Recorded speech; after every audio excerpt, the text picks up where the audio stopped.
பிரண்டை துவையலுக்கு தேவையான பொருளுங்க. இங்கே பிரண்டை வந்து நல்லா பிஞ்சு பிரண்டை. இது இலையோடு போடலாங்க. கொழுந்து இலையில கண்டிப்பாக போடலாம், ரொம்ப நல்லது. க்ளீன் பண்ணி சுத்தப்படுத்தி வச்சுருக்கிறேன்.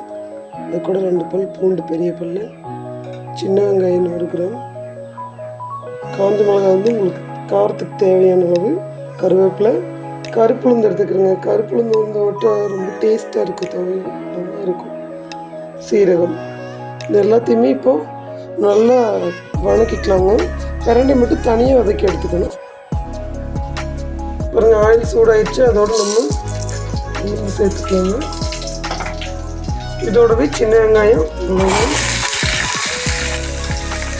கருவேப்பிலை எல்லாத்தையும் நல்லா வதக்கிக்கலாங்க. இதோடவே 2 பல் பூண்டு, இது எல்லாமே நல்லா வதங்கட்டுங்க. நம்ம வந்து தனியாக பிரண்டை வதக்கிக்கலாங்க. இந்த சைடு வந்து நான் இன்னொரு கடாய் வச்சுருக்கிறேன். இதுவும் வதங்கட்டுங்க. பெரியத்து லாஸ்ட்டாக சேர்த்துக்கலாங்க. இன்னொரு நிமிஷம் வதக்கி இதை இறக்கிக்கலாம். பிரண்டையும் வதங்கட்டும். ஆற வச்சு இதோட கொஞ்சமாக கல்லுப்பு, புளி சேர்த்து அரைச்சிக்கலாங்க.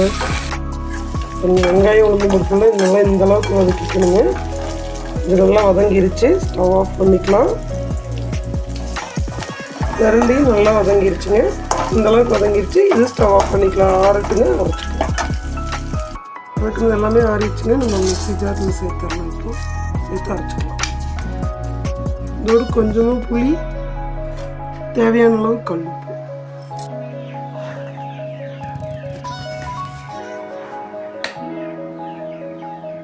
சுட சுட சாதம் வச்சுங்க.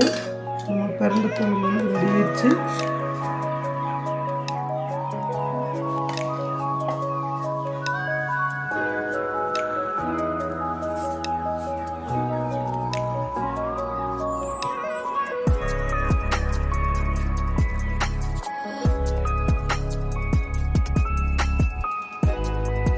சாப்பாட்டோட வச்சு சாப்பிட்லாங்க. இட்லி, தோசை எல்லாத்துக்கும் சாப்பிட்லாம். இது வந்து ரொம்ப பசியை கொடுக்கும், நல்லா இருக்கும். பசியாகாமல் இருக்கிறவங்களும் இந்த மாதிரி பிரண்டை துவையல் வச்சு சாப்பிட்டிங்கன்னா நல்லா பசியை கொடுக்குங்க. இந்த வீடியோ பிடிச்சிருந்தா லைக் பண்ணுங்கள், ஷேர் பண்ணுங்கள், கமெண்ட் பண்ணுங்கள், மறக்காமல் சப்ஸ்கிரைப் பண்ணுங்கள். Thank you friends.